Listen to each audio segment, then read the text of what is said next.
அஸ்ஸலாமு அலைக்கும் வரஹ்மத்துல்லாஹி எல்லா புகழும் இறைவனுக்கு.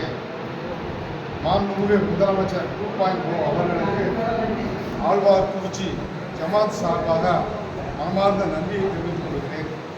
ஆழ்வார்குறிச்சி ஜமாத் தலைவர் அவர்கள் நேற்று எனக்கு ஒரு கோரிக்கை வைத்தார்கள்.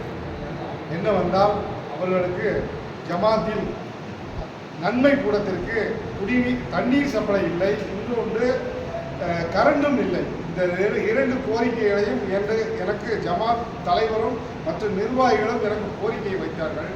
இன்று அவர்களிடமிருந்து கடிதங்களை பெற்று நமது டாக்டர் PH மனோஜ் பாண்டியன் முன்னாள் MLA அவர்களிடம் கொடுத்து விடுவேன்.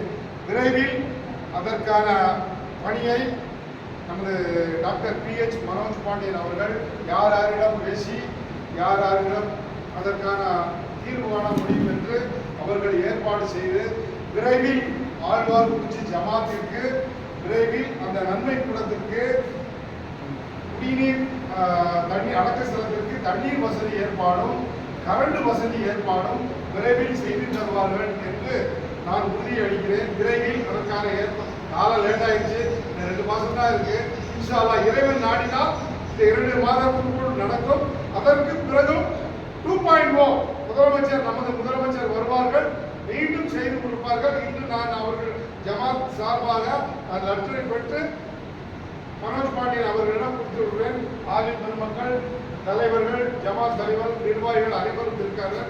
அவர்களுக்கெல்லாம் முதலமைச்சர் சார்பாகவும் நமது ஆலமரம் சட்டமன்ற உறுப்பினர் முன்னாள் சட்டமன்ற உறுப்பினர் டாக்டர் PH மனோஜ் பாண்டியன் அவர்கள் சார்பாகவும் மனமார்ந்த நன்றியை தெரிவித்துக் கொள்கிறேன். விரைவில் உங்களுக்கு ஆழ்வார்குறிச்சி ஜமாத்துக்கு அந்த நன்மை கூடத்திற்கு விரைவில் அந்த பணி ஏற்பாடு செய்து தருவார்கள் என்று நான் இந்த நேரத்தில் இருக்கிறேன். அஸ்ஸலாமு அலைக்கும் வரஹ்மத்துல்லாஹி வபரகாத்துஹு. ஆழ்வார்குறிச்சி நன்மை கூடத்திற்கு ஒரு கட்டிடம் வேண்டும். நமது டாக்டர் PH மனோஜ் பாண்டியன் அவர்கள் ஏற்கனவே சட்டமன்ற உறுப்பினராக இருக்கும்போது நமது வீராசமுத்திரம் நன்மை கூடத்திற்கு சுற்றி சுவர் காம்பவுண்டு ஏற்பாடு பண்ணி வேண்டும் என்று கேட்டார்கள். அதற்கான பணி விரைவில் தொடங்கப்படும். அதேபோல் மாலிக் நகர் ஜமாத்துக்கு காம்பவுண்ட் கேட்டார்கள், அதையும் அவர்கள் ஏற்பாடு செய்து கொடுத்தார்கள். அதுவும் அந்த பணியும் விரைவில் தொடங்கப்படும். அதேபோல் இன்னும் 1 வாரத்திற்குள் ஒட்டல்பூர் தர்காவிற்கு 3.5 கோடி ரூபாய் நிதி ஒதுக்கப்பட்டுள்ளது. அது நமது டாக்டர் PH மனோஜ் பாண்டியன் அவர்கள் பரிந்துரையில் ஒதுக்கப்பட்டுள்ளது.